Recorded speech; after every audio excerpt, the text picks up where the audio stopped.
Bab berjuang menentang generasi kemudian yang jahat, dan perjuangan menentang mereka adalah sebahagian daripada iman. Abdullah bin Mas'ud radhiyallahu anhu meriwayatkan, katanya Rasulullah sallallahu alaihi wasallam bersabda, tidak ada seorang pun nabi yang telah diutus Allah sebelumku, melainkan pasti ada di kalangan umatnya golongan Hawariyun dan para sahabat yang berpegang teguh dengan sunnahnya dan patuh kepada perintahnya. Mereka kemudiannya digantikan oleh angkatan baru yang pandai berkata tetapi tidak berbuat, bahkan mengerjakan apa yang tidak diperintahkan kepada mereka. Maka sesiapa yang berjuang menentang mereka dengan tangannya, dia adalah orang mukmin. Sesiapa yang berjuang menentang mereka dengan lidahnya, dia adalah orang mukmin. Dan sesiapa yang menentang mereka dengan hatinya, dia juga adalah orang mukmin. Sesudah itu tidak ada lagi iman walaupun seberat biji sawi. Bab berkasih-kasihan kerana Allah Ta'ala itu adalah sebahagian daripada iman dan perkara yang menyebabkan timbulnya perasaan kasih sayang. Abu Hurairah meriwayatkan, katanya Rasulullah sallallahu alaihi wasallam bersabda, kamu tidak dapat masuk syurga selagi tidak beriman, dan kamu tidak beriman selagi tidak berkasih-kasihan. Tak mahukah kamu aku tunjukkan jalan untuk berkasih-kasihan? Sebarkanlah salam antara sesamamu. Itulah dua hadis yang kita baca, terletak di bawah dua tajuk. Tajuk bab yang pertama ialah bab mujahadati khulufis su wa kauni mujahadatihim minal iman.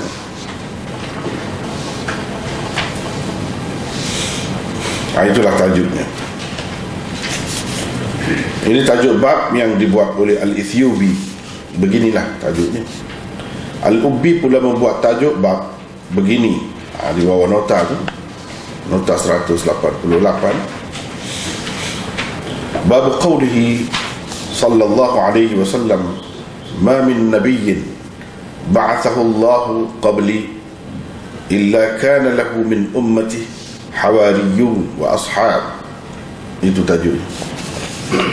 Jadi terjemahannya, bab sabda Nabi sallallahu alaihi wasallam, tidak ada seorang pun nabi yang diutuskan oleh Allah sebelumku melainkan dia mempunyai hawariyun dan sahabat-sahabat dari kalangan umatnya. Itu tajuk dibuat.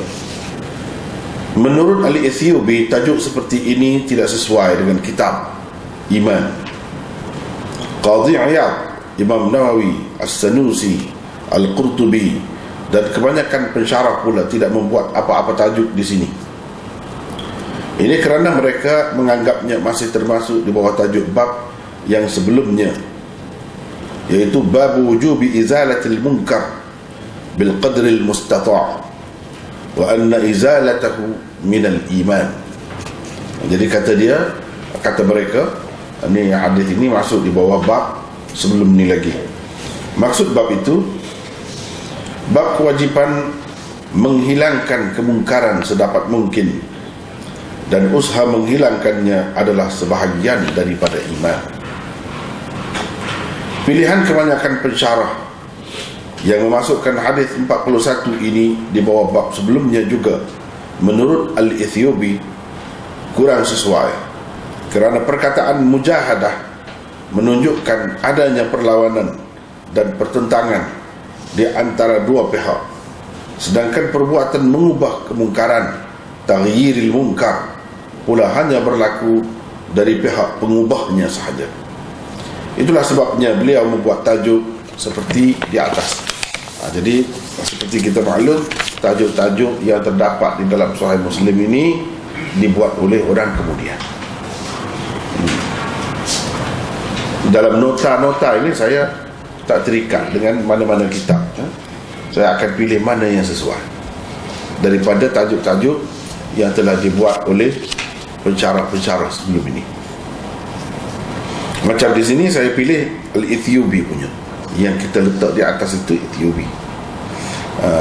Kalau baca kitab syarah Muslim yang ada mungkin tak sama. Jadi perlu tahulah terlebih dahulu. Jadi bersedia menerima perubahan itu. Begitulah keadaannya. Sebab kita nampak ada perbezaan itu antara bab sebelum ni dengan bab ni. Bab sebelum ni menyatakan perbuatan mungkar yang perlu diubah. Itu saja. Di sini ada perlawanan, pertentangan di antara satu generasi dengan generasi yang lain. Artinya generasi kemudian mengubah apa yang baik telah ditinggalkan oleh generasi dahulu. Jadi kita yang ada di zaman kemudian ni kena berusaha melawan, memperbaiki percubaan untuk mengubah yang lama yang bagus itu. Yang lain ada kelainan. Yang dulu mengubah kemungkaran saja umum, terlalu umum. Yang ini kemungkaran itu dibuat oleh kemudian. Yang dahulu ditinggalkan oleh Nabi-Nabi itu bagus. Jadi kita kena kembalikan orang yang mengubah sunnah Nabi kepada yang asal. Itu bezanya. Dan di situ akan ada pertentangan dan perjuangan di situ.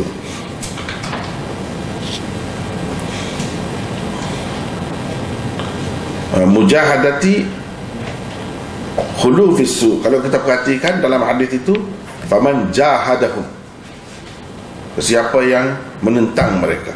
Di situ dalam tajuk mujahadah. Khulufis su thumma innaha takhlufu min ba'dihim khulufun. Di situ khuluf. Khuluf itu pengganti atau generasi kemudian yang tidak baik, yang jahat. Dia jamak kepada khalfun. Fa khalafa min ba'dihim khalfun adha'u as-salah wattaba'u ash-shahawat fasawfa yalqawna ghayya. Misalnya di dalam Al-Quran ada sebut fa khalafa min ba'dihim khalfun, lalu mereka digantikan oleh generasi kemudian. Khalfun biasanya generasi kemudian yang tidak baik. Kalau khalafun itu yang baik. Lam tu bagi di atas. Ini khuluf mufradnya lam itu mati. Khalfun. Seperti dalam Quran, fa khalafa min ba'dihim khalfun. Itu menunjukkan generasi kemudian yang tidak baik, yang jahat. Kalau generasi kemudian yang baik, dia khalaf. Itu beza. Macam yang kita maklum dalam istilah salaf dan khalaf itu. Khalaf generasi kemudian tapi bagus. Khalfun lain, khalaf lain. Ini khuluf ni jamak kepada khalfun, bukan khalaf.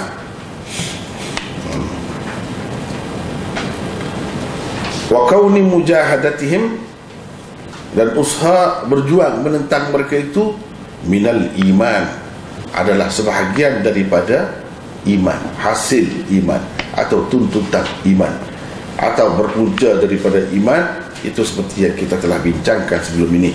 Sebab ini bab-bab ni semua ni masih lagi berada di bawah bab besar Kitabul Iman. Semuanya sepatutnya kena ada lah sebahagian daripada iman. Dia kena ada. Itu sesuai. Macam tajuk yang dibuat oleh Al-Ubbi, bab qawlihi sallallahu alaihi wasallam, ma min nabiyyin ba'athahu Allah qabli illa kana lahu min ummati hawariyun wa ashab. Itu memang sesuai lah dari segi ada terdapat dalam hadis itu, tapi tak ada sebut satu pun perkataan iman itu. Jadi kurang sesuai kerana tidak ada perkaitan hadis itu dengan bab besarnya Kitabul Iman. Kurang sesuai. Itu masing-masing pilihan lah. Pilihan pensyarah-pensyarah kepada Sahih Muslim.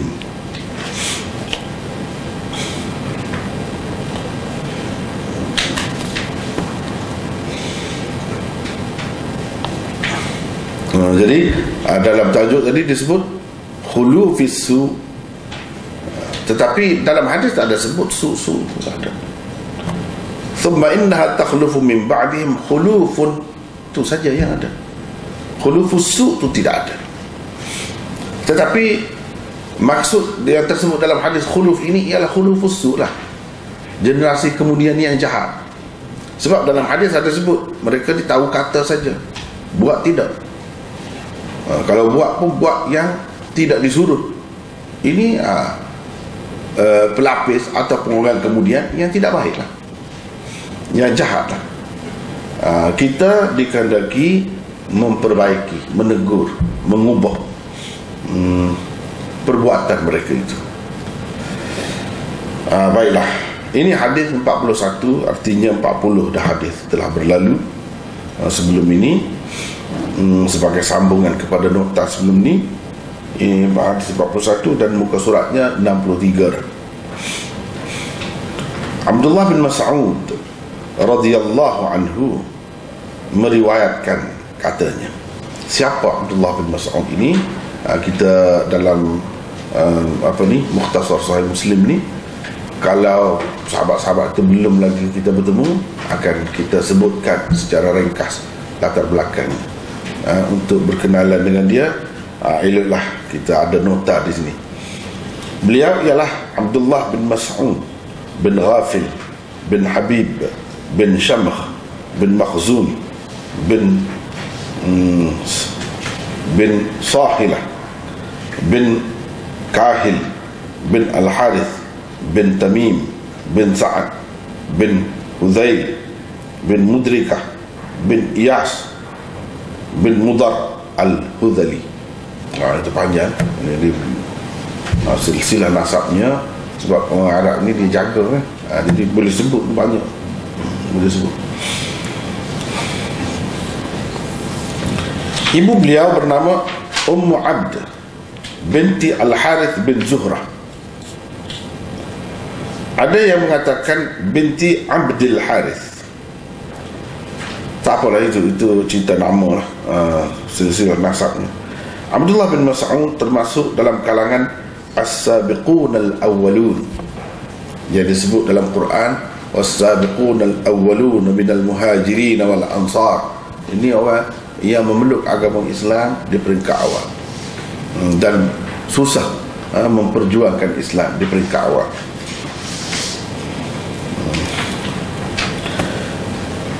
Beliau juga merupakan salah seorang ulama besar di kalangan sahabat. Dia sahabat-sahabat ni bukan semuanya alim. Ada yang biasa-biasa saja. Ada yang orang ulu, kata orang ulu, baru saja memeluk agama Islam, dan banyak lagi sifat-sifat lama tu tidak terbuang ada pada dia. Kita nampaklah kekasaran dia tu sama ada dengan Rasulullah SAW ataupun dengan orang-orang lain, nampak pasal tidak mendapat banyak pengajaran daripada Rasulullah SAW dan tidak lama bersama baginda. Tapi Ibnu Mas'ud ini berbeza sebab dia alim. Kalau alim di kalangan sahabat itu maknanya hebatlah, hebat.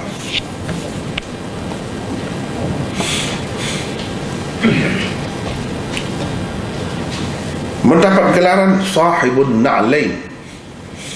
Sahibun na'lain, sahabat yang bertuah kerana diberi peluang berkhidmat, membawa dan menjaga selipar Rasulullah sallallahu alaihi wasallam apabila baginda menanggalkannya dalam perjalanan, kemudian meletakkannya di hadapan baginda apabila ia diperlukan. Itu caranya.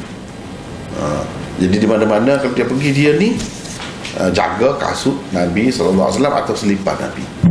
Katakanlah sebab apa perlu begitu? Sebab mungkin masuk dari sebelah sini tapi keluar dari sebelah sana. Kita katalah masuk masjid sebelah sini,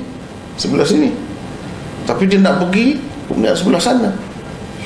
Jadi kalau selipar tu duduk di sebelah sana, kena pusing, jauh. Jadi sahabat-sahabat ini masing-masing berusahalah kalau seboleh-bolehnya nak berkhidmat kepada Rasulullah sallallahu alaihi wasallam, supaya benda-benda yang kecil-kecil itu tidak menyerabutkan, tidak mengganggu fikiran dan perasaan Nabi sallallahu alaihi wasallam. Kalau di rumahnya, isteri-isterinya yang mengambil berat benda-benda macam tu. Kalau dalam perjalanan, sahabat-sahabatnya. Ada yang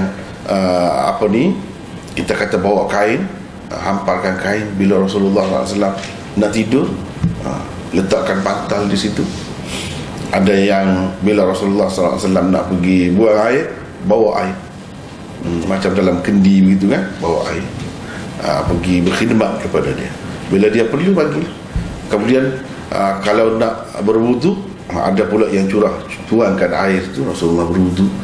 Yang pergi cari air tu orang lain lah, sahabat-sahabat lah. Biasanya mereka ini dari kalangan anak-anak muda yang buat kerja benda-benda begini. Tapi kadang-kadang orang tua pun ada juga. Ini untuk khidmat lah, sebagai berkhidmat kepada Nabi SAW. Abdullah bin Mas'ud ini dia lebih terkenal dengan jaga selipar atau kasut Nabi SAW. Jadi bila Nabi pecah, tanggalkan atau buka kasut dia tu, dia pegang, dia jaga supaya tidaklah, kalau tidak kan, kalau banyak kasut itu mungkin dipijak dengan tuan ini ataupun hilang. Ada yang baru-baru mungkin dia ambil pergi rata itu, ikut ada selipar, ada juga orang macam tu kan. Kadang-kadang di masjid pun boleh hilang kan. Dia kira sarut saja. Dia kira sarut saja, ikutlah selipar siapa pun sarut. Tahu-tahu tu dia cari, nana tu dia cari di mana pergi selipar dia, susah dia. Macam itulah. Sahabat-sahabat tak mahu berlaku begitu kepada Nabi SAW. Susah kerana benda remeh-temeh, benda kecil-kecil gitu. Sebab orang yang fikir benda-benda besar, kadang-kadang dia tak sempat nak fikirkan benda-benda kecil itu. Tak sempat. Misalnya nak cari pen, sibuk cari, buang masa terganggu. Kadang-kadang naik darah pula di situ. Nak cari kancing baju saja. Jadi naik darah. Sedangkan nak pergi mesyuarat, mesyuarat tu habis terganggu dengan sebab benda-benda kecil, katakan kadang-kadang. Itu sebab Nabi SAW sudah tunjukkan kepada kita benda-benda macam ni sepatutnya ada orang lain yang uruskan, yang jaga. Dan kita sebagai pengikut, kalau Nabi SAW ni pengikut, kena jaga dia lah. Kalau di bahagian lain siapa pun begitu juga, sepatutnya begitu. Jadi Abdullah bin Mas'ud ini terkenal dengan sahibun na'lain, sebab dia yang jaga selipar atau kasut Rasulullah SAW. Bila Nabi SAW nak guna kasut, dia letak. Itu cara khidmat orang zaman dulu kepada pengikut, ikutan-ikutannya atau pemimpin-pemimpinnya. Kita banyak tengok dalam sejarah ulama-ulama dulu pun begitu. Tapi kalau sekarang dia dah tak perlulah. Benda tu, benda lain banyak lagi untuk khidmat. Kadang-kadang duduk sibuk benda gitu, sedangkan benda tu selesai dah. Tak ada apa pun, benda lain lah pula sepatutnya. Tak perlu terikat sangat lah dengan benda-benda begitu. Kadang-kadang setengah-setengah orang ni dia suka sangat zahir, dia nak sama dengan cara Rasulullah, sedangkan benda tu tak perlu dah. Benda lain pula yang diperlukan. Itu bergantung pada keadaan. Abdullah bin Mas'ud telah menyertai perang Badar dan perang-perang lain yang berlaku selepasnya. Maknanya ini sahabat yang sangat masyhur, terkenal. Perang Badar pun dia ikuti. Orang yang ikut serta dalam perang Badar itu kan memang lebih ada kelebihannya, ada keistimewaannya. Abdullah bin Mas'ud ni perang Badar lagi dia ikut serta. Lepas tu perang-perang yang lain pun ada sentiasa bersama Rasulullah SAW. Artinya orang yang betul-betul teruji lah dalam kehidupannya, dalam perjuangan hidupnya. Beliau meriwayatkan sebanyak 848 buah hadis. Di zaman pemerintahan Umar, beliau dilantik menjadi hakim dan pengurus Baitul Mal di Kufah. Itulah dari segi jawatannya. Beliau telah membina sebuah rumah berhampiran masjid di Kufah. Abdullah bin Mas'ud meninggal dunia di Madinah. Walaupun dia lama duduk di Kufah, tapi dia meninggal dunia di Madinah pada tahun 32 Hijrah. Jenazah beliau disembahyangkan oleh Az-Zubair bin Al-Awwam dan disemadikan di tanah perkuburan Baqi'. Ketika itu usia beliau sudah melebihi 60 tahun. Ini secara ringkas lah, serba ringkas. Kalau nak kira sejarahnya banyak lagi lah. Orang buat tulis buku yang berasingan pula untuk sejarahnya. Banyaklah yang disebutkan ketokohan dia, terutamanya dari sudut fiqh. Sehingga kalau dalam mazhab Hanafi, rujukan utamanya di kalangan sahabat ialah Ibnu Mas'ud. Itu dalam mazhab Hanafi. Kemudian dia ni kalau nak kira dari segi zahirnya, rupanya tidaklah menarik sangat, rendah orangnya. Kemudian betis dia tu bukan jenis besar lah, betis dia tu kecil. Tapi Nabi SAW kata, nampak dia macam tu, kalau ditimbangkan lebih berat daripada orang lain di akhirat nanti. Nabi sebut. Memang seorang yang masyhur di kalangan sahabat, menjadi rujukan di kalangan sahabat. Dan ini kalau mengikut ulama-ulama, termasuk dalam mujtahid di kalangan sahabat. Kalau nak sebut sebagai mujtahid di kalangan sahabat, inilah salah seorang daripadanya.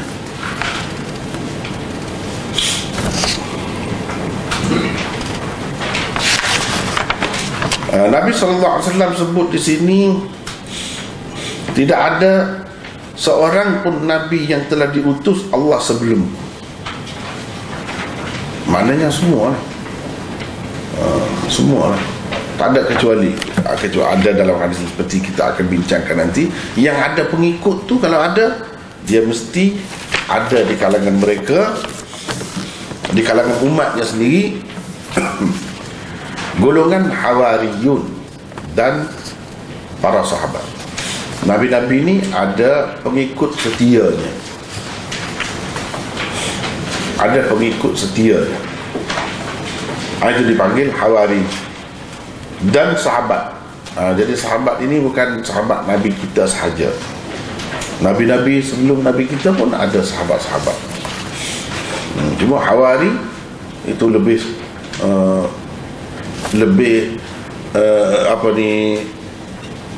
mensifatkan sahabat Nabi Isa, lebih terkenal sebagai Hawari. Kalau sahabat Nabi kita, sahabatlah, disebut sahabat itu. Golongan Hawari. Ada dalam hadis sebutkan Nabi sebutkan kepada seorang sahabat perkataan ini, yaitu likulli nabi hawari wa inna hawariya az-Zubair. Zubair bin Awwam.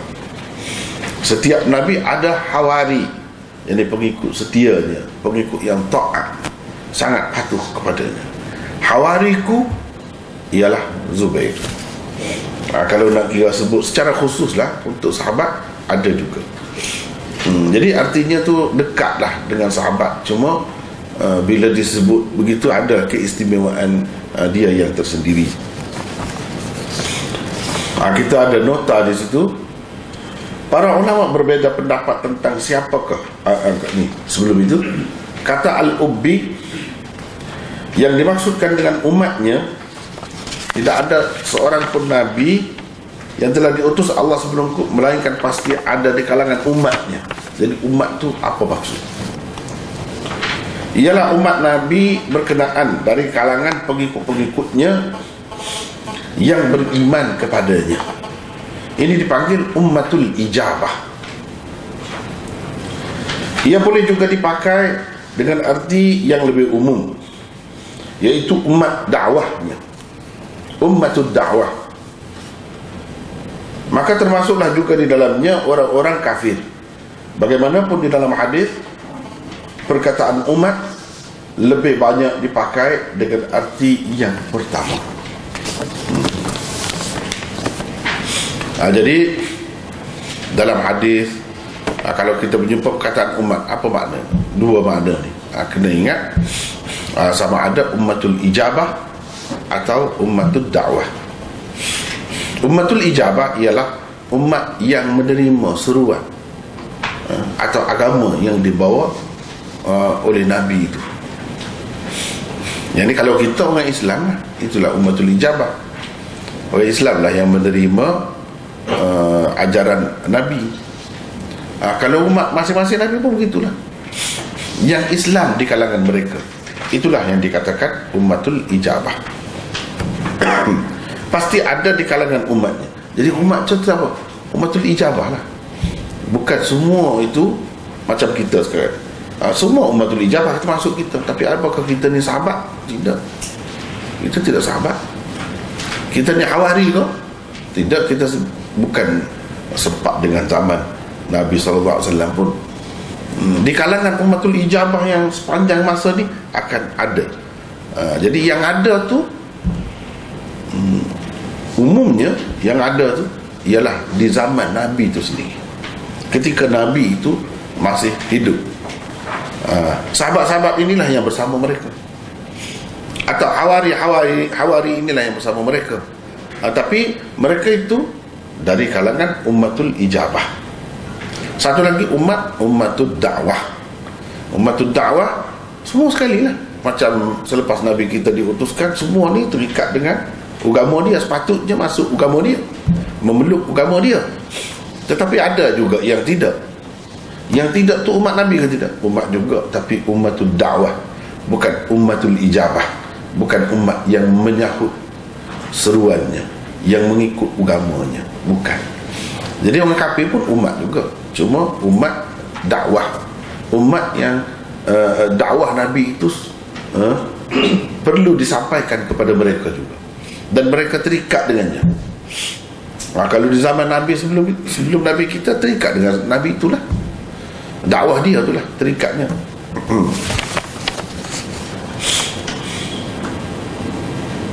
Tapi dalam kebanyakan hadis kalau sebut umat saja, itu maksudnya ummatul ijabah. Ummatul ijabah. Misalnya disebutkan orang-orang Yahudi berpecah kepada 71, Kristian 72, umatku akan berpecah kepada 73. Jadi umat tu umat mana? Adakah ummatul ijabah atau ummatul dakwah? Kebanyakan ulama mengatakan ummatul ijabah yang sudah terima, yang mengaku Islam, tapi masih lagi berpecah. Pecah tu sampai ke peringkat akidah, berkait dengan akidah, berkait dengan akidah.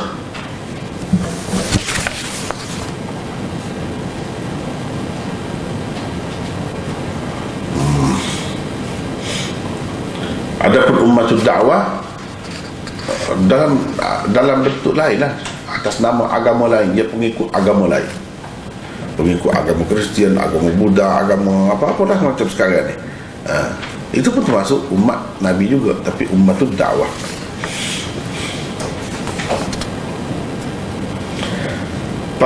Lepas tu nota seterusnya, para ulama berbeza pendapat tentang siapakah golongan hawariyun yang dimaksudkan di dalam hadis ini.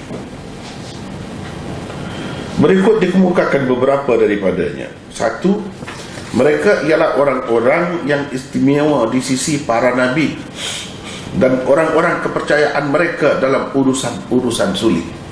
Itu maksudnya hawari. Ia tidak khusus dengan pengikut Nabi Isa sahaja.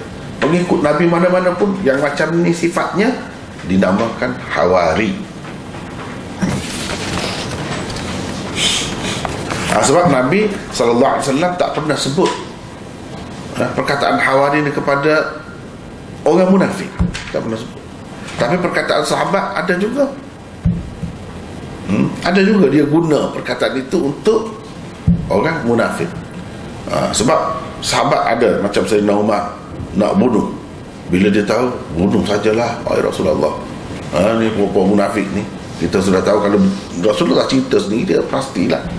Tapi Rasulullah kata jangan, nanti orang kata Muhammad bunuh sahabatnya. Muhammad bunuh sahabat dia, sebut Muhammad bunuh sahib sahabat lah.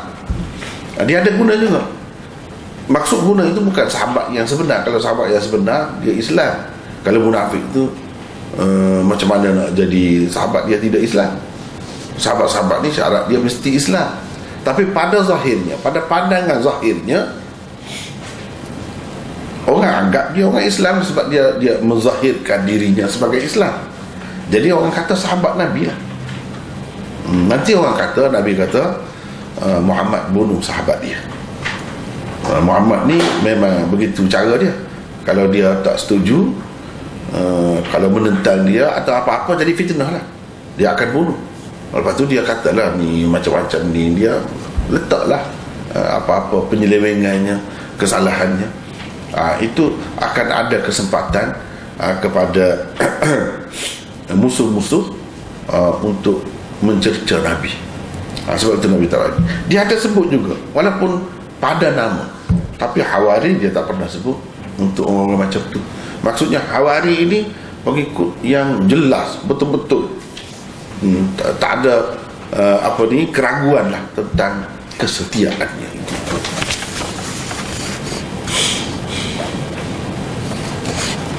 Yang kedua, mereka ialah sahabat-sahabat para Nabi yang paling istimewa. Itu maksud Hawari. Artinya di kalangan sahabat-sahabat ni dia tidak sama pula tarafnya. Macam tadilah, ada yang tidak alim, ada yang alim. Ini yang paling istimewa. Nak paling istimewa tu dia kena lama bersama Rasulullah SAW dan terlibat dalam banyak peristiwa besar-besar dalam sejarah. Itulah. Yang ketiga, sahabat-sahabat para Nabi yang terpilih dan ikhlas dalam cintanya terhadap mereka. Itulah. Jadi sahabat-sahabat yang ikhlas, yang istimewa lah. Berhubung dengan Hawari Nabi Isa pula, ada 5 pendapat tentang ulama tentangnya. Itu Hawari Nabi Isa. Sebab Hawari ni dia lebih khusus, lebih terkenal dengan pengikut Nabi Isa yang setia. Kalau disebutkan untuk yang lain itu tidak asal. Yang asalnya untuk Nabi Isa. Jadi kenapakah pengikut Nabi Isa dipanggil Hawari? Ada beberapa pendapat. Yang pertama, orang-orang yang berpakaian putih. Pengikut dia itu berpakaian putih. Yang kedua, orang yang membersihkan kain atau tukang dobi. Mereka inilah, ini kalangan tukang dobi yang ramai menjadi pengikut Nabi Isa alaihissalam di peringkat awalnya. Kenapa mereka dipanggil Hawari? Sebab mereka itu asalnya golongan tukang dobi, pengikut Nabi Isa yang setia. Lalu yang lain-lain pun, yang bukan tukang dobi pun, kalau pengikut yang setia dikatakan Hawari. 3, pejuang-pejuang agama yang dibawa oleh Nabi Isa alaihissalam. Itu Hawari lah. Tak kira lah sama ada sezaman dengan Nabi Isa ataupun tidak, tak kira. Mereka dipanggil Hawari. Yang keempat, pemburu-pemburu. Yang kelima, perkataan Hawari digunakan secara umum untuk penyokong-penyokong setia Nabi Isa alaihissalam. Itu berkenaan dengan Nabi Isa. Kenapa Hawari ini dikaitkan dengan Nabi Isa? Itulah beberapa pendapat.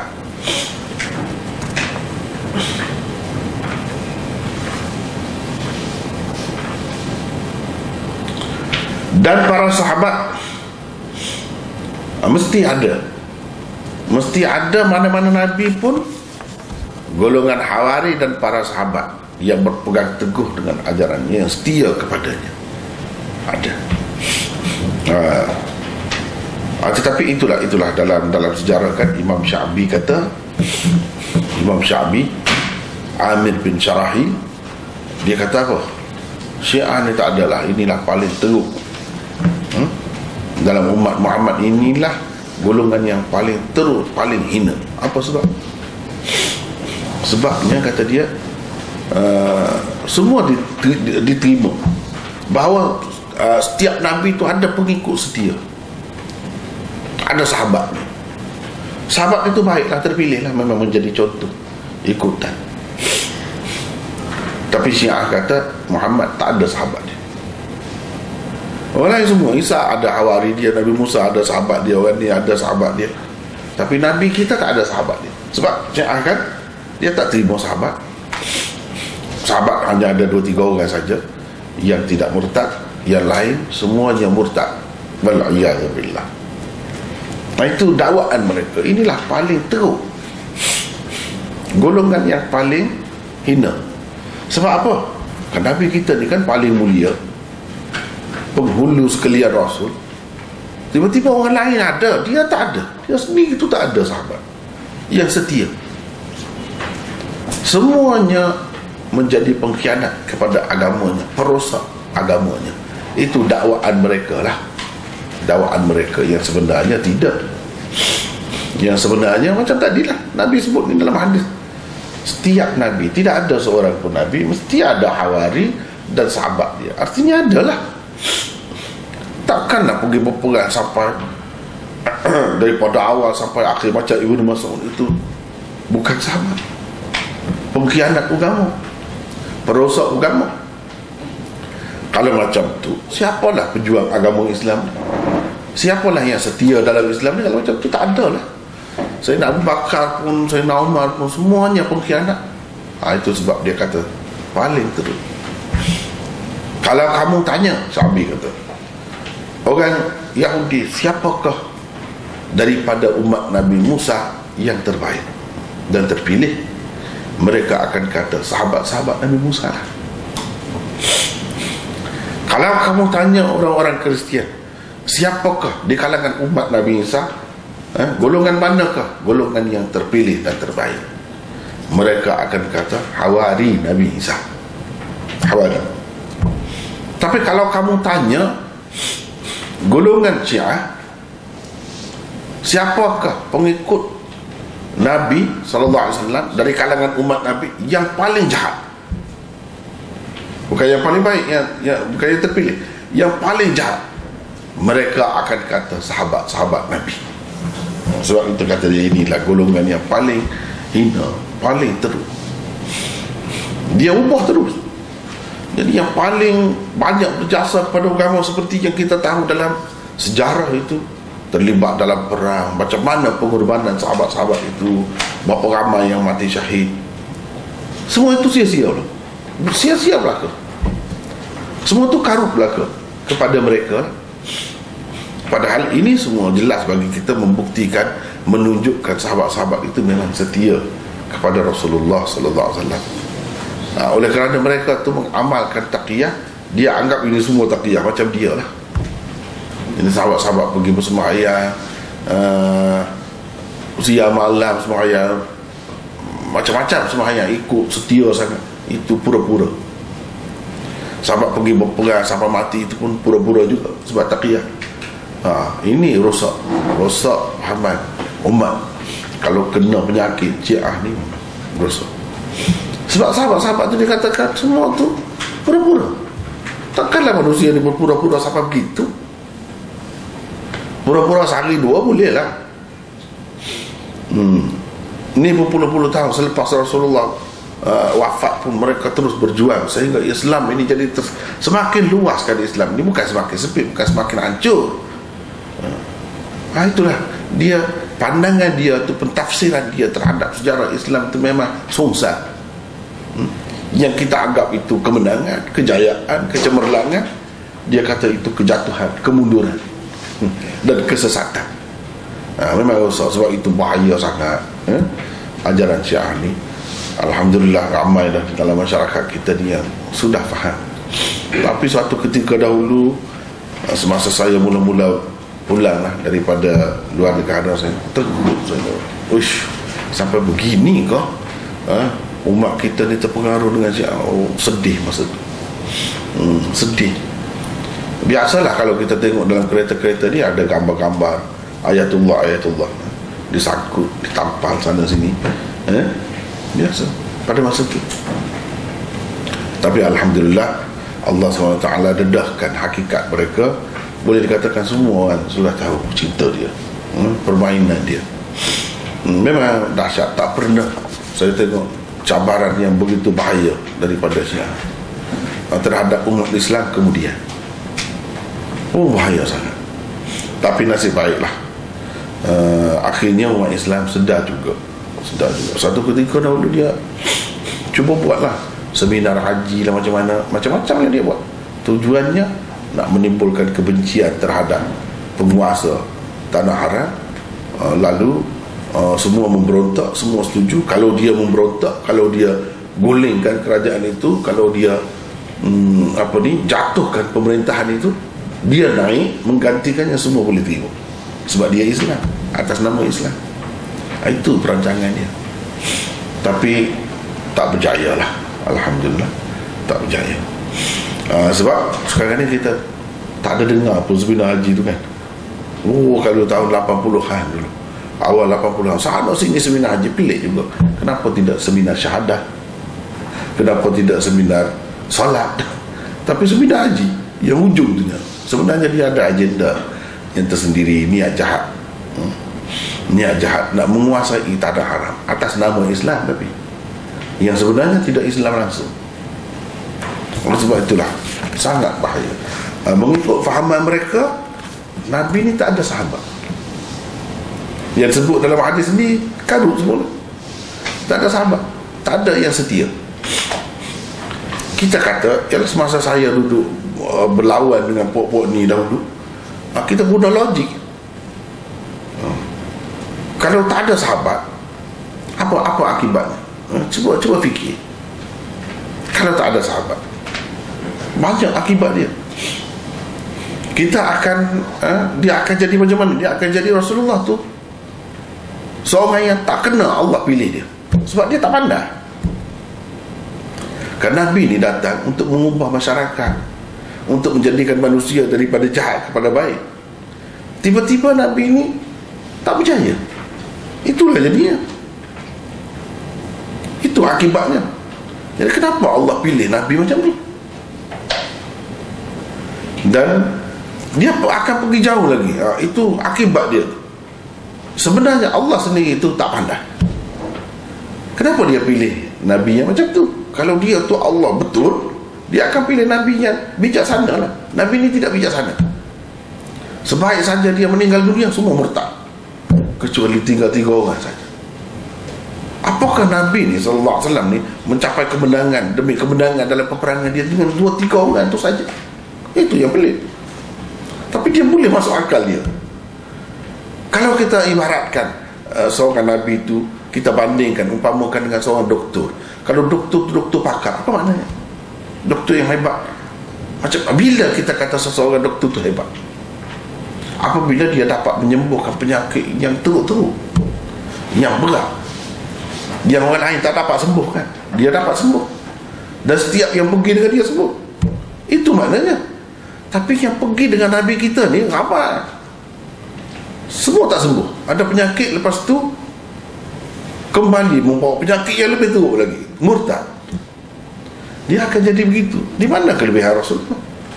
Kalau seorang doktor kata sembuh hari ni, besok semua kena pula, mati dengan sebab penyakit, doktor bijak ke macam tu? Dari segi logiknya tak boleh terima. Tapi mereka boleh terima. Mereka kata begitulah. Dia permusuhan dia tu pelik. Sebab benda tu dia ada kan, sebab itu benda pelik. Kalau tidak senang saja kalau nak selesaikan betul. Dan ini dia letakkan Abu Bakar, Umar, apa ni semua ni jahat. Sepatutnya Ali terus jadi khalifah. jadi imam selepas Rasulullah sallallahu alaihi wasallam. Mereka diperampas kuasa, macam-macam yang disebut. Jadi kesimpulannya, kalau ikut cara dia, sejarah dia berubah. Orang yang terbaik akan dikatanya orang yang paling jahat di kalangan umat ini, dan orang yang paling jahat di kalangan umat ini, perosak agama, itulah yang paling baik. Kan pelik. Sebab itulah Syekh Nadwi ada tulis satu buku, Suratan Mutadaddatan lil Islam, dua gambaran yang berbeza terhadap Islam. Satu gambaran Sunni, satu gambaran Syiah, bertentangan sama sekali. Kita nak pakai yang mana? Kalau dah kita terima sahabat itu baik, macam mana kita nak terima sahabat itu sejahat itu? Atau kalau kita terima sahabat itu sejahat itu, bagaimana kita nak terima dia baik? Ini pertentangan. Gambaran yang diberikan tak sama. Tapi kalau kita perhatikan dengan saksama, dengan teliti, kita akan nampak yang ahli sunnah itulah yang betul. Yang ahli sunnah itulah yang betul. Sebabnya kalau kita kata, misalnya Nabi SAW sendiri, mereka kata Nabi itu bertaqiyah, berpura-pura. Dia kata Sayyidina Uthman itu ini Yahudi, kata. Dia tuduh Yahudi, bersekongkol dengan orang-orang Yahudi. Sebenarnya jahat, bukan Islam Sayyidina Uthman. Yang malangnya, ini tahun 80-an dulu, ada seorang ustaz yang terkenal. Masa tu belum ada lagi handset ni sekarang ni, belum ada SMS apa semua ni, belum ada. Masa tu surat khabar sajalah medannya. Jadi saya berpolemik lah dengan dia lama juga dalam surat khabar. Dia kata, dia sendiri kata dia baru kenal Syiah tu, tapi dia bela sungguh. Salah seorang tokoh lah institusi agama di tempat kita pada masa tu. Dia kata Sayyidina Uthman pun kafir. Memang jadi macam tu bila jadi Syiah. Kita kata, kalau Sayyidina Uthman itu kafir, bagaimana Rasulullah SAW bagi kepada dia dua orang anak yang dia tidak pernah bagi kepada orang lain? Dua kali jadi menantu dia. Sebab itu dipanggil Dzun-Nurain, seorang yang mempunyai dua cahaya mata. Rasulullah mana ada? Maknanya bagi Rasulullah, pada pandangan Rasulullah, Sayyidina Uthman itu bagus. Takkanlah orang tak bagus tidak serah anak dia. Dari segi logik. Dia jawab, dia kata apa? Ini semua taqiyah, Nabi berpura-pura. Sama macam tu boleh masuk dalam kepala dia. Kemudian kalau Abu Bakar dan Umar itu jahat, kenapa Nabi SAW mertuakan dia? Nabi ni macam mana? Bagi dia pura-pura. Ni agama pura-pura. Takkanlah hidup sekian lama itu berpura-pura. Tak masuk akal. Sebab itu kalau terima cara dia, habis rosak. Nabi tidak ada lagi sahabat, tidak ada lagi hawari. Sahabat-sahabat dia pada hakikatnya itulah orang yang paling jahat pada pandangan mereka. Dan benda ni bukan setakat fahaman begitu saja, dia akidah dia. Tak akan jadi Syiah kalau tidak berfahaman begitu. Tapi dahsyatlah cara dia masuk dalam masyarakat itu. Sebab dia ada konsep, kita kata taqiyah tadi, pura-pura tadi, dia boleh pura-pura dengan kita. Di peringkat awal dia tak kata begitu. Dia kata Abu Sufyan saja yang kafir. Akhir-akhir lama-kelamaan Abu Bakar pun jadi kafir juga. Itu cara Syiah lah. Dulu dahsyat betul. Sampai semua ajaran Syiah tu dia amalkan. Muta'ah apapun dia amalkan. Sebab dia anggap ini Islam. Sangat bahaya. Pada ketika itu satu cabaran besar kepada umat Islam. Bukan di sini saja, di Indonesia lagi dahsyat.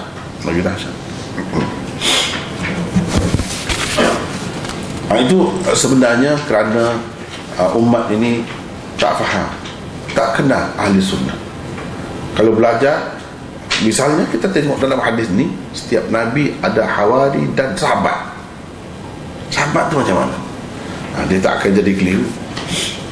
Tapi cara dia masuk tu menarik juga, mengelirukan orang. Dia kata sahabat itu kan, dia bukan maksum. Bila tidak maksum, dia mungkin tersalah. Yalah, kalau sekadar salah tu benda macam mana? Ini sampai ke peringkat akidah. Tidak maksum tu apa mana, sekadar mana? Ni sampai rosak akidah. Tak boleh. Sebab itulah, alhamdulillah dalam masyarakat kita akhirnya masyarakat kita tak boleh terima. Faham tak betul?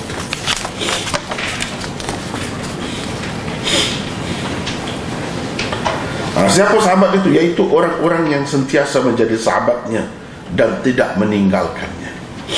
Tidak meninggalkannya. Di sini Al-Ubbi terkeliru lalu mengatakan ia bercanggah dengan sabda Rasulullah sallallahu alaihi wasallam di dalam hadis lain tentang kedatangan para nabi bersama umat mereka pada hari kiamat nanti, di mana baginda sallallahu alaihi wasallam bersabda, "Uridat 'alayya al-umam fara'aytu an-nabiy wa ma'ahu ar-raht wan-nabiyya wa ma'ahu ar-rajul war-rajulan wan-nabiyya wa laysa ma'ahu ahad." Bermaksud dikemukakan kepadaku umat-umat yang lalu. Ditunjukkan kepada Rasulullah, dia nampak lah. Dia nampak.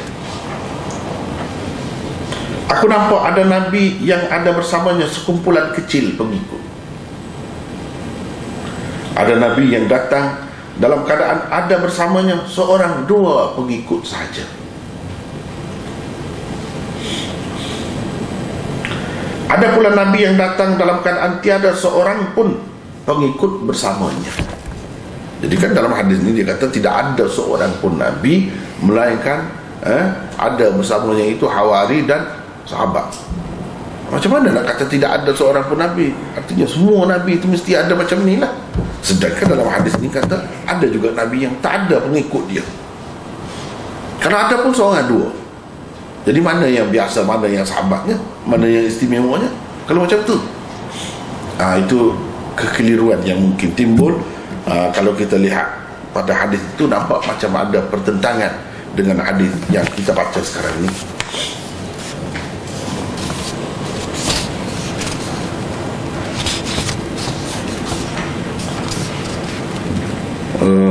Antara jawapan, jadi kita mesti dalam hadis ni kan, nak memahami hadis mesti kena tengok dalam kitab mana ada sebut itu.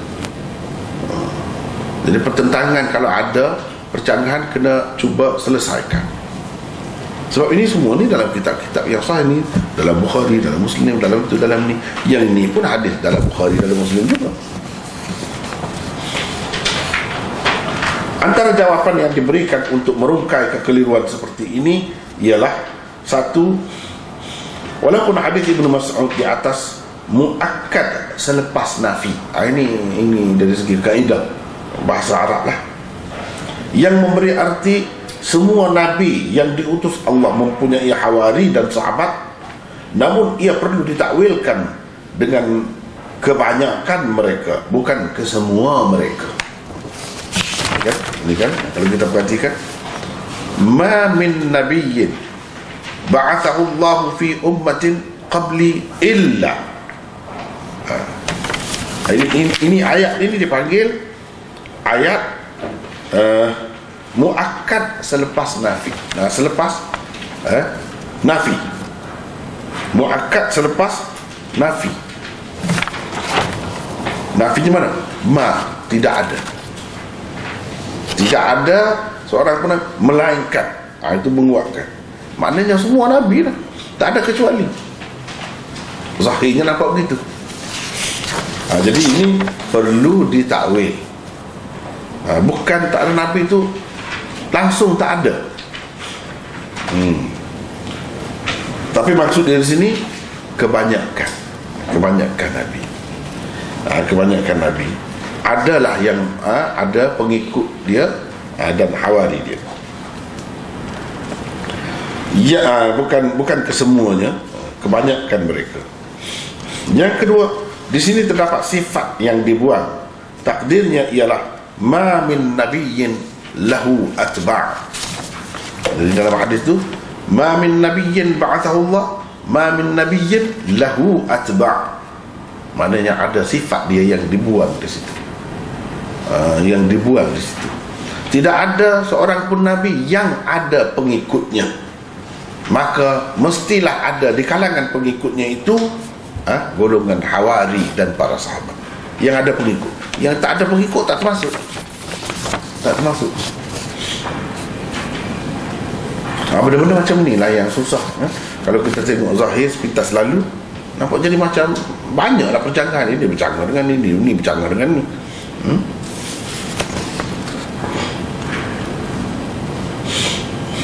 Yang sebenarnya boleh diselesaikan kalau mengikut kaedah yang betul.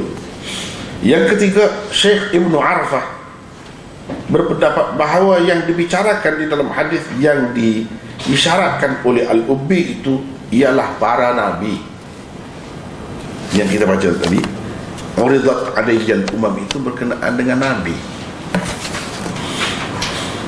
Sedangkan hadis Ibnu Mas'ud di atas, hadis yang kita baca tadi, hadis yang ke-41 ni berbicara tentang para rasul.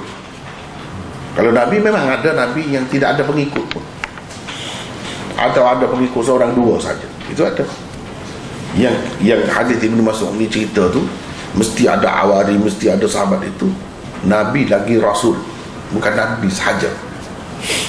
Hadis yang dikemukakan oleh Al-Ubbi tadi, ini pun ada di dalam Bukhari, dalam Muslim juga. Uridat alayyal umamu, ini hadis berbicara tentang para nabi. Maka di kalangan nabi itu adalah yang tak ada pengikut, atau ada seorang dua saja pengikut. Ini lain cerita. Yang tu cerita pasal lain, ini cerita pasal lain. Sebenarnya tidak ada pertentangan di sini. Tidak ada pertentangan di sini. Boleh diterima kedua-duanya. Kedua-duanya boleh dijamu, diterima.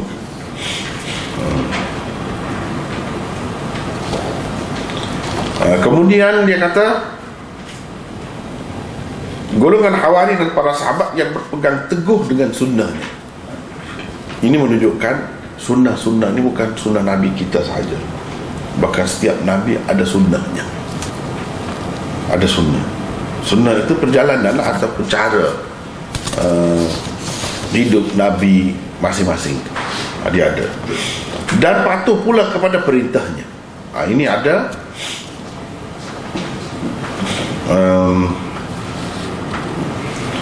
dalam hadis ini disebut, mereka kemudiannya digantikan oleh angkatan baharu yang pandai berkata tetapi tidak berbuat. Mereka, yakni nabi-nabi, nabi lagi rasul tadi, kemudiannya digantikan. Kemudiannya, jadi kalau kita tengok bahasa Arab ni, dia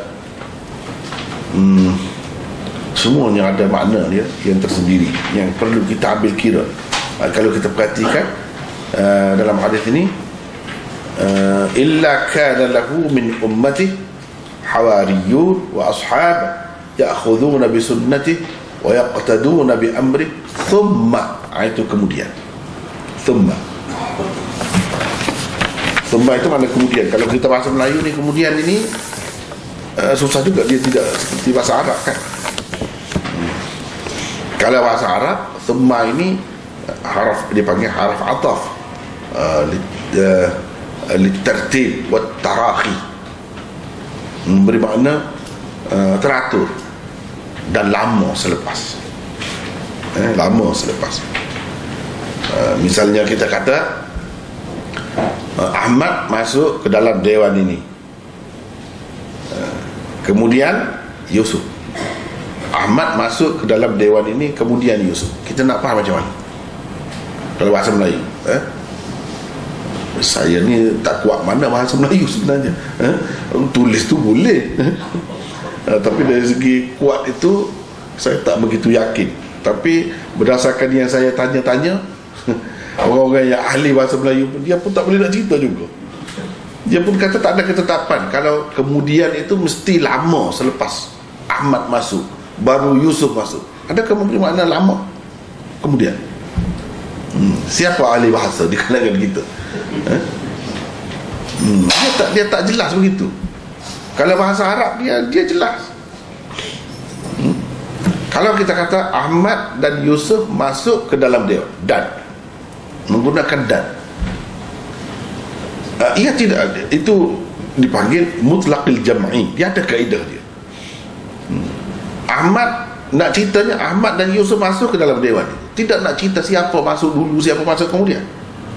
Tak semestinya yang disebutkan dahulu dalam ayat itu, Ahmad itu disebut dahulu, maka dia masuk dahulu. Tak mesti.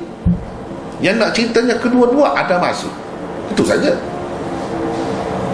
Kedua-duanya melakukan perbuatan masuk ke dalam dewan itu. Tak nak cerita siapa dulu, siapa kemudian. Kalau sebut dahulu, tak mesti dia dahulu. Boleh jadi disebutkan, yang disebutkan kemudian itu masuk dahulu. Boleh jadi. Itu kalau bahasa Arab.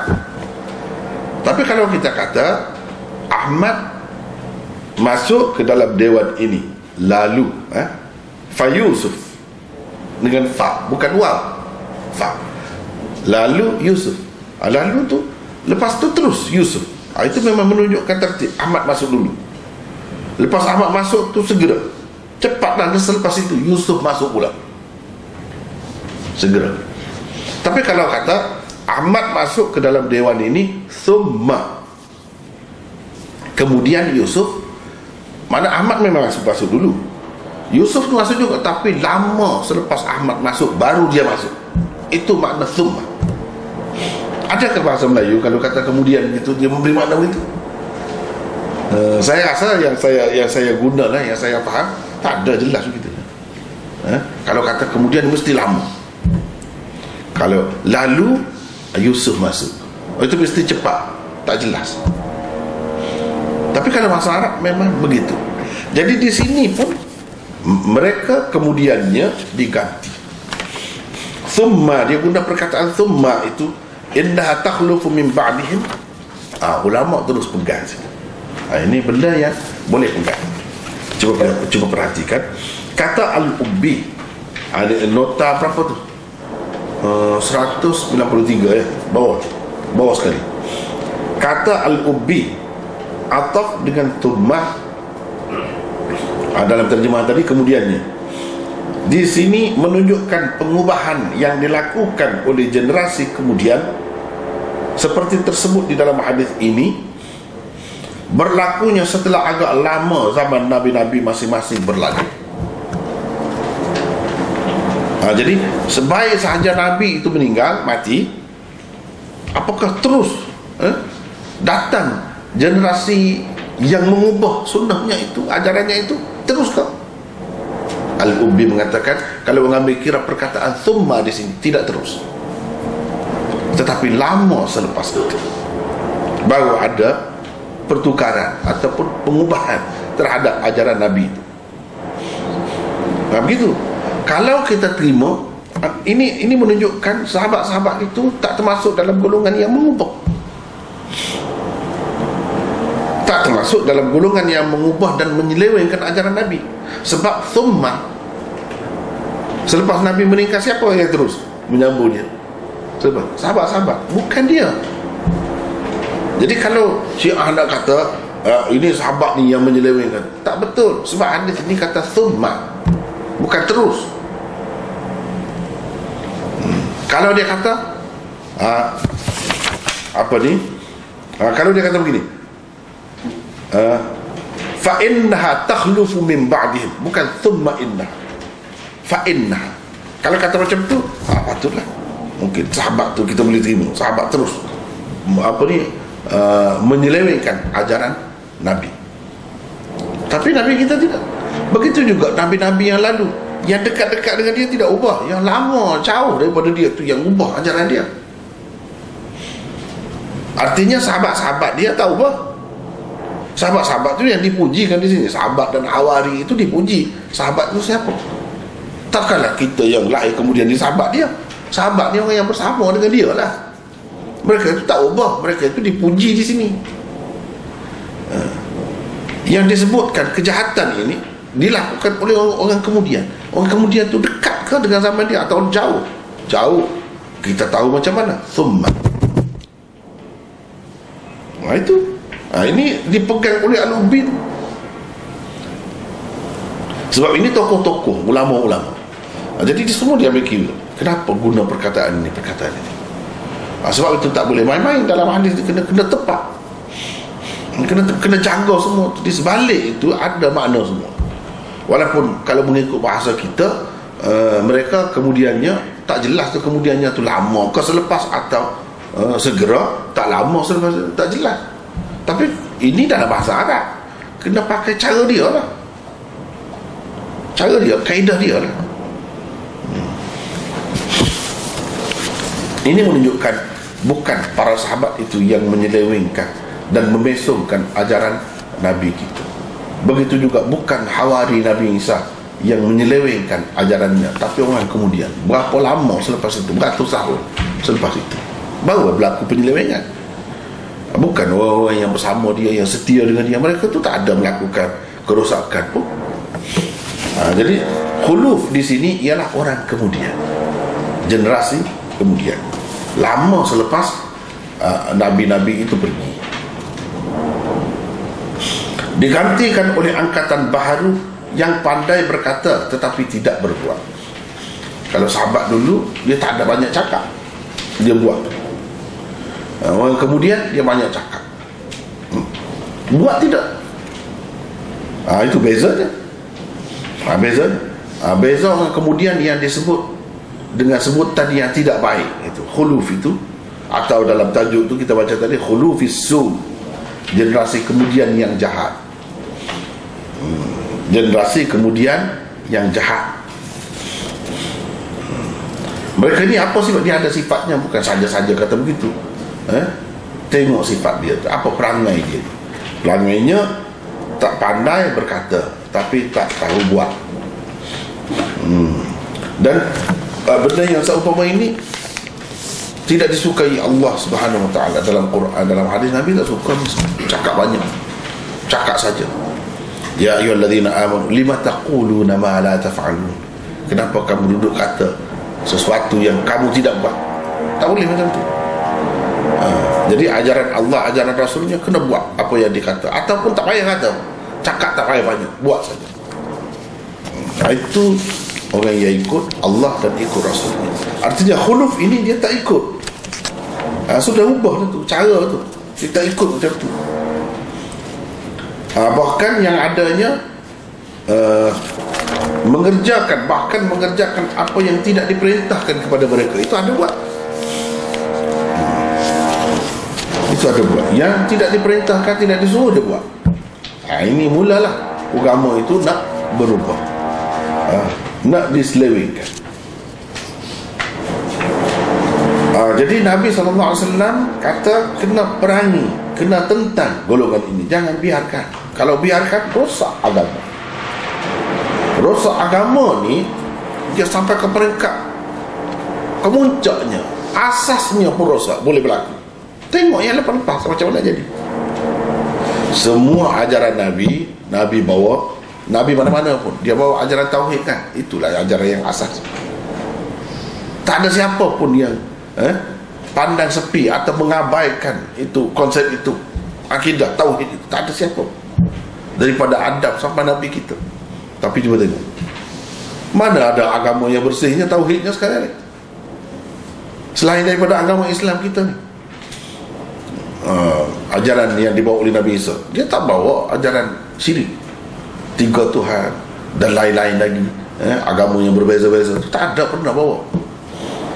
Tapi pengikut dia kaitkan dengan dia. Dia kata Nabi Isa ajar. Itu khuluf lah tu, khulufus su. Sampai ke peringkat yang asas tu, akidah tu pun boleh rosak. Yang lain-lain tak tahulah. Kalau akidah tu boleh ditinggalkan, yang lain-lain tentu banyak dah rosak. Tak pakai dah, sudah diselewengkan. Bahkan kalau mengikut akidah kita berdasarkan Quran dalam hadis, kitab suci mereka itu pun sudah diselewengkan, bukan yang asli lagi. Tak ada dah yang original, tak ada. Seperti Quran ini. Sebab hikmat Allah menghendaki Quran dan syariat Nabi kita ni sampai ke akhir zaman dijagalah. Nabi-nabi dulu tidak. Sebab perlu ada Nabi yang datang kemudian untuk baiki itu. Jadi betul lah, apa yang berlaku ni memang betul. Sepatutnya pun begitu. Kalau sesat tak ada yang baiki, itu kesianlah kepada manusia. Mereka meraba-raba tak tahu, tak ada yang berceritakan ajaran yang sebenarnya. Ini kan ada ajaran Nabi Muhammad SAW yang memperbetulkan semula, yang cerita ajaran sebenar setiap Nabi yang datang ke dunia. Sama saja. Yang asas tu pun tak dapat jaga, usahakan yang lain-lain.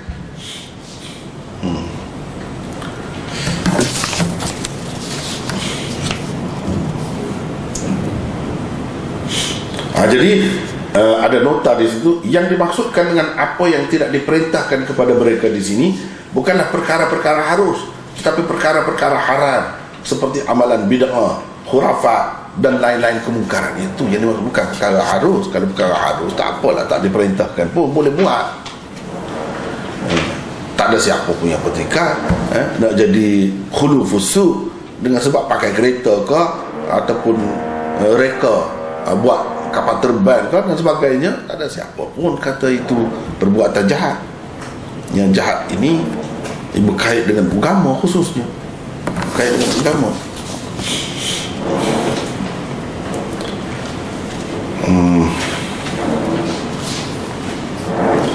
Maka sesiapa berjuang menentang mereka dengan tangannya, dia adalah orang mukmin. Sesiapa yang berjuang menentang mereka dengan lidahnya, dia adalah orang mukmin. Dan sesiapa yang menentang mereka dengan hatinya, dia juga adalah orang mukmin. Sesudah itu, tapi selepas itu tidak ada lagi iman walaupun seberat biji sawi. Tak ada lagi. Dia kena 3 peringkat itu. Sebab itulah Imam Nawawi, Qadhi Iyad, dia letakkan hadis ni bawah bab sebelum ni. Sebab bab sebelum ni kan, man ra'a minkum munkaran falyughayyirhu biyadihi, itu dia ada kaitan. Ada kaitan. Dari segi ni pun ada persamaan dia. Tapi ada tak samanya. Di sini ada jahadah, bukan taghyir saja. Jadi ada perlawanan itu. Ada pertentangan di situ.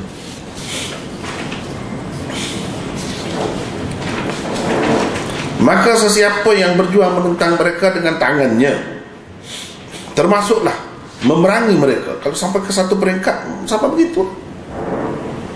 Misalnya golongan Syiah yang kita sebut tadi, Nabi SAW sampai sebut dalam hadisnya, qatiluhum fa innahum musyrikun. Perangilah mereka, kerana mereka sebenarnya golongan musyrikun, golongan Rafidah. Nabi suruh perangi. Kalau sampai ke peringkat itu pun, tengok sahabat-sahabat kan tidak berpegang dengan puak-puak Khawarij. Berpegang. Itu guna dengan tangan itu. Jihad dengan tangan. Termasuk memerangi mereka sekiranya perlu demi menamatkan kekuasaan mereka serta mengembalikan mereka kepada kebenaran. Itu tujuannya. Kalau tidak, rosak agama Islam. Kalau rosak agama Islam, habislah. Mana lagi nak ada agama lain yang nak datang lagi kemudian. Kalau agama Nabi-Nabi dulu, ada lagi Nabi lain selepasnya yang datang memperbaikinya. Kalau agama Islam ni yang dibawa oleh Nabi Muhammad ni rosak, habislah. Sebab itu kena jaga sangat. Tak ada yang lain, ini saja yang ada. Maksudnya mukmin yang sempurna imannya. Dia adalah orang mukmin yang sempurna imannya dalam bab menyatakan kebenaran dan menghapuskan kebatilan. Kena pakai begitu.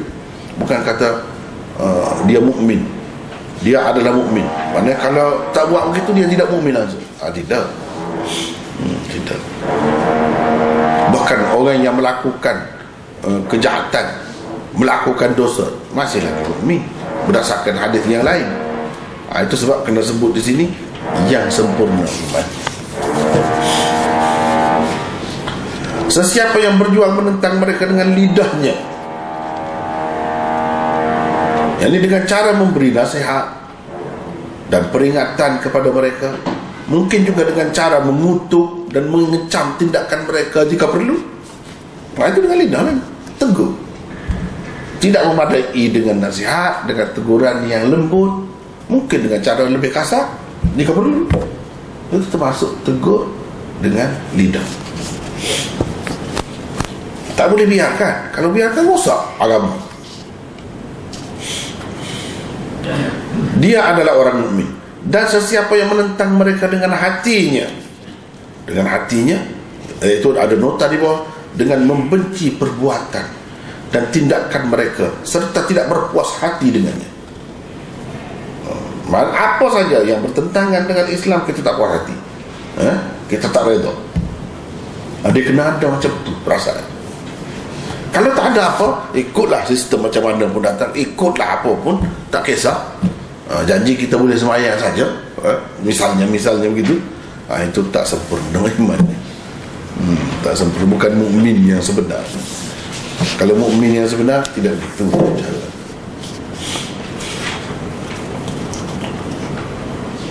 Sekiranya seseorang itu tidak melakukan semua yang tersebut dan tidak juga membencinya di dalam hati, dia dikira berpuas hati dengan sesuatu kemungkaran yang sedang berlaku.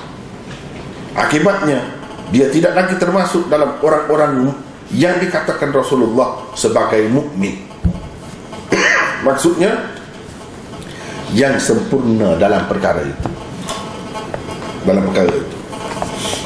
Sebab perkara ni banyak dalam hidup. Ada kalanya orang sempurna dalam rumah tangga ni, tapi dalam bab ni tak sempurna. Sempurna dalam bab ni, di sini pula tak sempurna. Nak sempurna semualah, seperti yang Rasulullah SAW nak, barulah puas hati.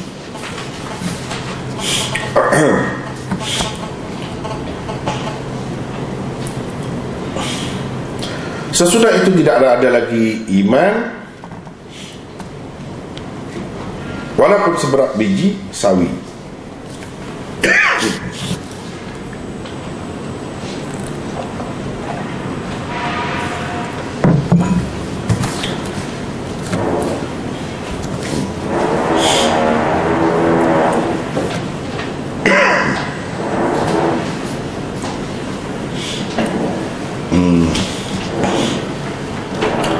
Sesudah itu tidak ada lagi iman. 199.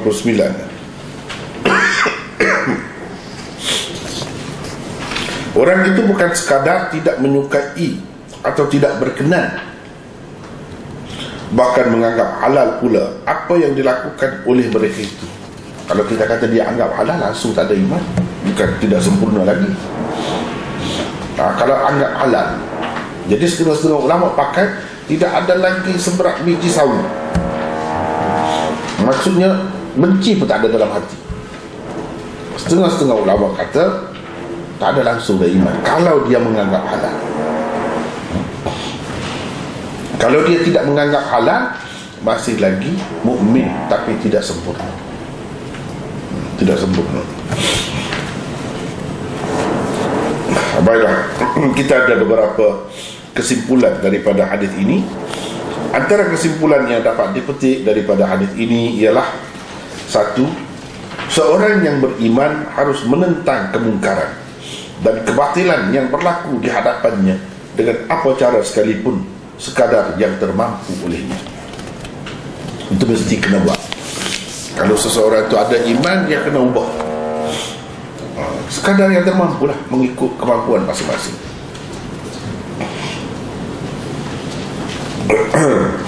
Kemungkaran mengikut Islam lah. Kemungkaran mengikut Islam dan kebatilan. Yang kedua, cara yang diyakini berkesan untuk menentang sesuatu kemungkaran itu lebih perlu diutamakan berbanding cara yang tidak diyakini. Kita yakin kalau macam ni, buat macam ni, bagus, dia akan jadi semakin baik. Kalau tidak yakin, jangan. Jangan, kena berhati-hati sikit. Nak ubah pun memanglah bagus, tapi ada kalanya kalau jadi semakin teruk, itu tak kena, bukan dikehendaki begitu. Jadi kena pastikan cara tu dulu. Pilih dalam banyak-banyak cara tu mana yang paling selamat, paling aman, tapi kena ubah. Jangan rela. Tak boleh rela. Apa-apa sajalah penyelewengan ini mengikut agama. Dia bukan sekadar bid'ah khurafat itu saja, penyelewengan dalam masyarakat, termasuk juga yang tidak direstui, tidak disetujui oleh agama, kezaliman misalnya berlaku, itu pun termasuk juga. Jadi kena baiki ya. Tapi kena pilih cara yang terbaik. Yang ketiga, penggunaan kekerasan tidak semestinya berkesan dan praktikal. Jadi ada kalanya perlu nasihat dengan lidah, ada kalanya begitu. Jadi kemungkaran itu misalnya dalam keluarga, anak tak sembahyang misalnya, kalau kata banyak sangat, mungkin dia lari terus. Lagi tu dia lari tu tinggal rumah. Jadi kalau kita tidak tegur, ada ketika-ketikanya pilih-pilih masa, dalam hati tak senang, tak suka, dia kena ada itu. Tak semestinya dengan perkataan, dengan pukul, tak mesti. Ada kalanya kita bertindak begitu, dia jadi semakin liar. Jadi itu kena pandai-pandai kita, kena pandai-pandai. Yang pentingnya dalam hati tak suka. Tengoklah perangai dia macam mana, jiwa dia macam mana. Ada kalanya kalau kerap sangat ditegur, dia jadi macam lain. Jadi itu bukan bermakna kita tidak tegur, kita suka, tidak. Tapi ada cara dia sendiri, cara yang terbaik lah. Kenapa? Jangan sampai jadi semakin teruk. Kalau nak kira, boleh kita tak bagi makan, kita kira musuh terus lah. Jangan duduk di rumah ni, misalnya. Tapi itu bukan caranya. Anak kita tak sudah juga, tak selesai juga, bukan boleh selesai dengan mudah gitu. Dia tetap bin kita juga sampai ke bila pun, ke mana-mana pun. Jadi kena berhati-hati dalam memperbaiki benda yang mungkar. Itu kena teliti. Jadi yang kata tegur dengan tangan, tentang dengan tangan, dengan lidah, boleh jadi, boleh kita pakai mengikut kesesuaian, tidak mengikut tertib, tidak mengikut tertib. Yang itu atas, mungkin kita boleh guna yang bawah. Itu cara yang sesuai, yang paling baik. Jadi daripada bawah ke atas, tidak daripada atas ke bawah. Tidak tangan dulu, tak mampu itu lidah, tak mampu itu baru ini. Mungkin kita boleh mulakan daripada dengan hati dulu. Boleh. Yang pentingnya buat, lakukan, cuba berusaha mengubah keadaan itu. Yang keempat, agama Islam tidak membenarkan umatnya melakukan sesuatu yang tidak termampu oleh mereka. Jadi kita kena buat setakat yang mampu. Setakat yang mampu. Yang kelima, perkara yang terakhir boleh dilakukan oleh seseorang yang beriman untuk mencegah kemungkaran ialah membencinya di dalam hati. Itulah yang boleh buat. Paling tidak pun itu. Jangan tak benci. Tak benci artinya tak ada langsung iman. Kalau kita pakai dengan arti tak sempurna iman, tak sempurna langsung. Kalau tidak sempurna juga, cuma di tahap itu lah.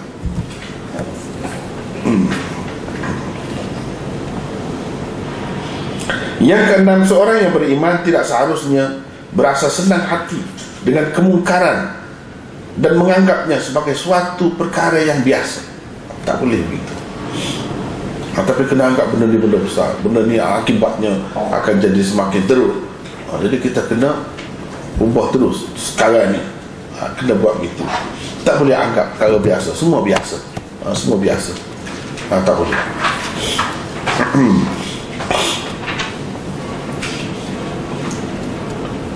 Biar jadi susah hatilah kita memang lah. Susah hati dapat pahala. Dapat pahala. Anak tak bertudung, susah hati juga. Tak bertudung, susah hati juga. Tak boleh anggap biasa. Jangan anggap biasa. Anak isap rokok, jangan anggap biasa. Jangan kira ramai kawan-kawan dia yang sebaya dia dengan isap juga. Tak boleh. Jangan anggap biasa benda-benda yang tidak baik. Atau lain-lain lagi, anak tak tahu masa ketikanya pulang ke rumah kita, ikut masa nak berkawan dengan saya, jangan anggap biasa. Tak boleh, itu bahaya. Kena ambil hal, ambil tahu.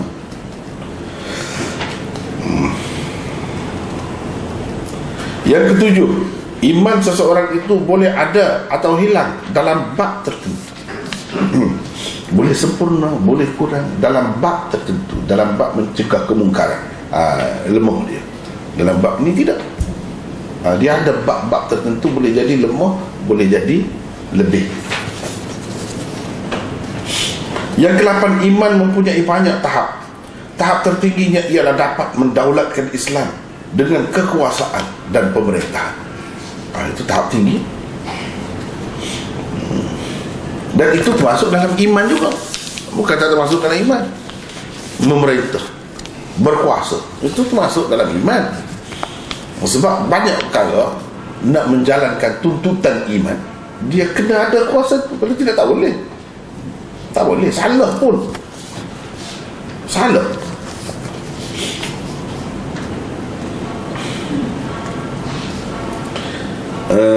Misalnya, dulu saya pernah berjumpa dengan orang Indonesia, orang Aceh. Dia kata, di sana kita buat, Allah Alam tak tahu dari kawasan macam mana dia tu, mana pakai jemaah saja, bukan kira pemerintah. Kalau dia salah, kita laksanakan hukum Islam. Tak boleh begitu. Salah dia kena ada kaitan dengan pemerintah, penguasa. Bukan boleh jemaah itu melaksanakan benda-benda macam ni. Walaupun itu memang ajaran Islam, tapi benda ni ada kaitan dengan pemerintah. Tanpa pemerintah buat sendiri, tak boleh, salah. Kadang-kadang berlaku kesilapan begitu. Jadi tak boleh. Dia ada kaitan dengan pemerintah. Pemerintahan itu ada kena-mengena dengan iman juga. Sebab nak melaksanakan benda macam ni tanggungjawab pemerintah. Selagi tidak ada pemerintah, tak boleh. Kalau ada pun tak cukup syarat dia, tak boleh juga. Tengok gini. Kita orang Islam, rukun Islam, buat haji, rukun. Tapi kalau tak cukup syarat, tak wajib, tak berdosa pun. Tapi benda tu rukun. Rukun tu kena kira. Begitu juga dengan yang lain-lain, sama.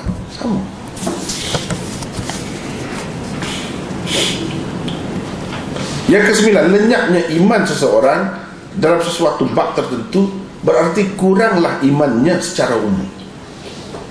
Ikutlah dalam bab mana pun, kalau dia kurang, boleh kita katakan kuranglah secara umum iman seseorang.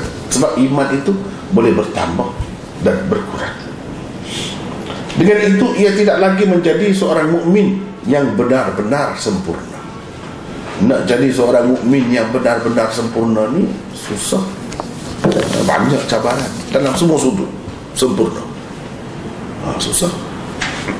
Itu cabaran tu. Dan perlu kita berusaha ke arah itu. Nak jadi begitu, tak boleh main-main lah. Tak boleh main-main. Itulah kesimpulannya. Dan tadi kita baca tajuk yang satu lagi tu, tak sempat dah. Kita rasa setakat itulah untuk petang ni. Cuma kalau ada perbincangan, nak bincang mana yang kurang puas hati, atau mana rasanya di tempat mana yang perlu ditambah, insya-Allah boleh cadangkan. Allah.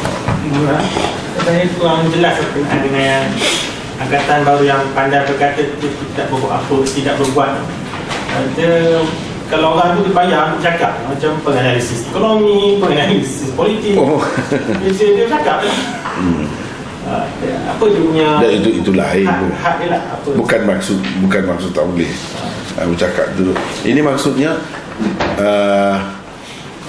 dia pandai, dia tahu benda ni kena buat, tapi dia tak buat. Benda kewajipan lah, termasuk dalam kewajipan dia. Ataupun dia sepatutnya bercakap, dia tidak bercakap, kewajipan dia tak kena juga. Dia sepatutnya bercakap, dia tidak bercakap. Tanggungjawab dia ialah mengkaji, dia tidak buat. Tak buat itulah yang sebenarnya. Tak mesti ada kaitan dengan bercakap. Tak buat, sepatutnya tanggungjawab kena buat. Itulah maksudnya ya.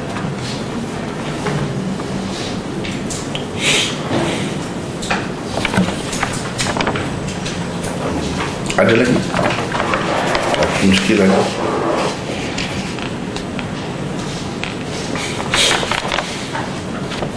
Maulana, tapi adakah hadis ini berkaitan dengan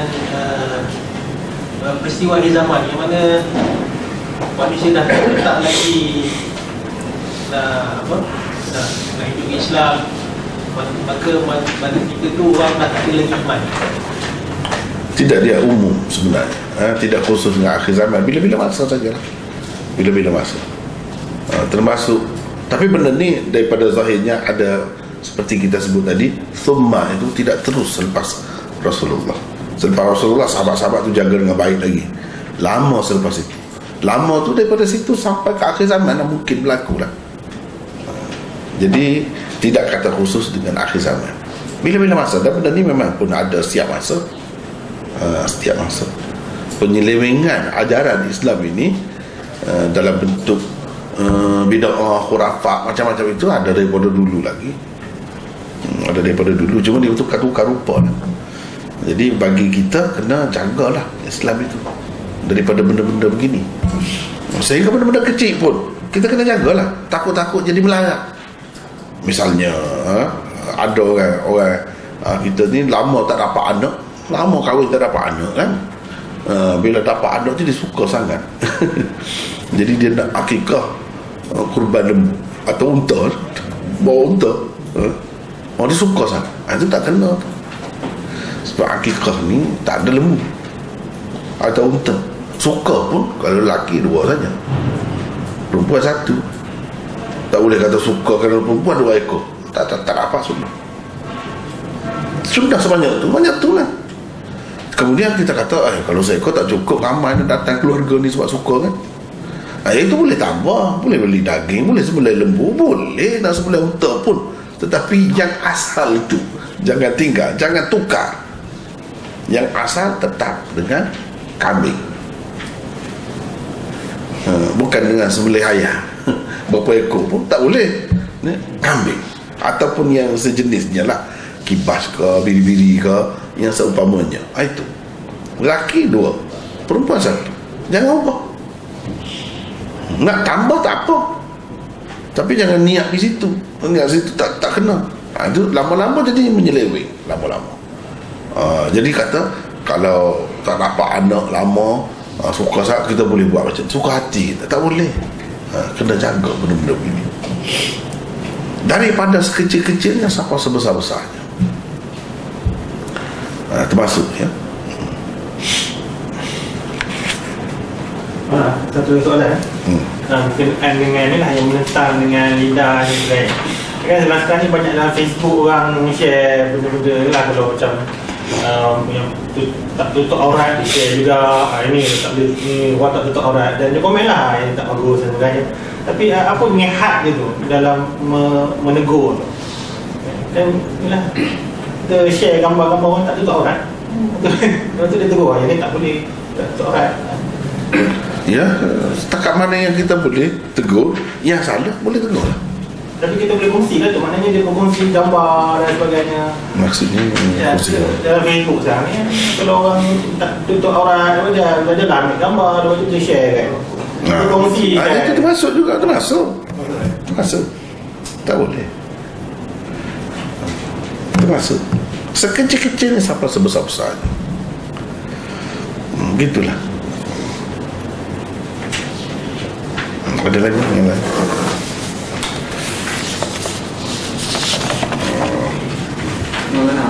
Ada riwayat yang sahih daripada Ibnu Mas'ud tentang selipar bentuknya macam mana? Tak ada. Selipar begitu lah. Selipar kasut dia tukar-tukar kan.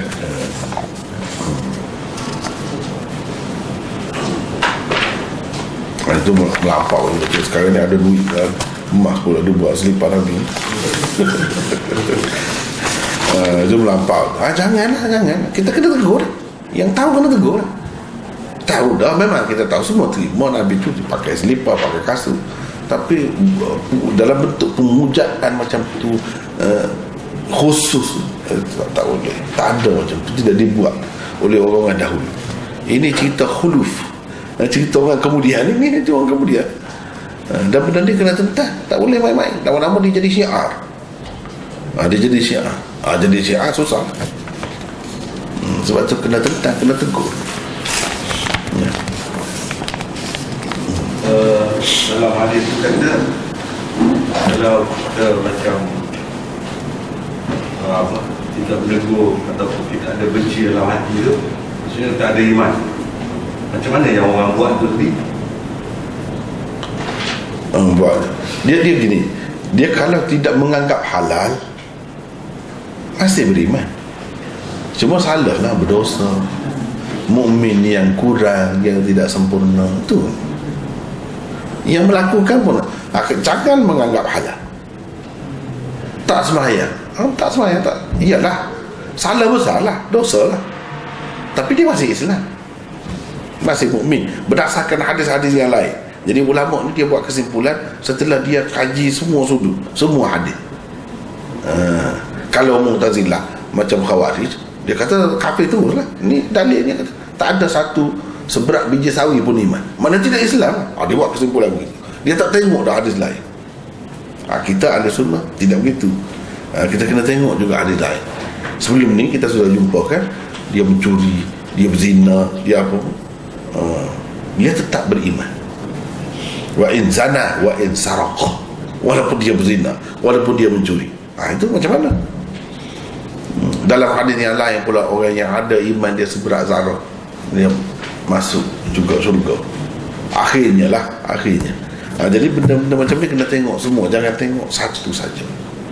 Dari segi tak sempurna, memang tak sempurna. Orang yang buat itu lagilah. Kita yang tak buat ni pun kalau suka atau tak benci, tak sempurna juga. Jadi semua kena terlibat lah. Yang tak buat tu bukan lepas dengan sebab dia tak buat, dia tidak cuba membaiki, sekurang-kurangnya benci, dia juga terlibat. Tak sempurna iman, bukan yang melakukan saja. Itu ya.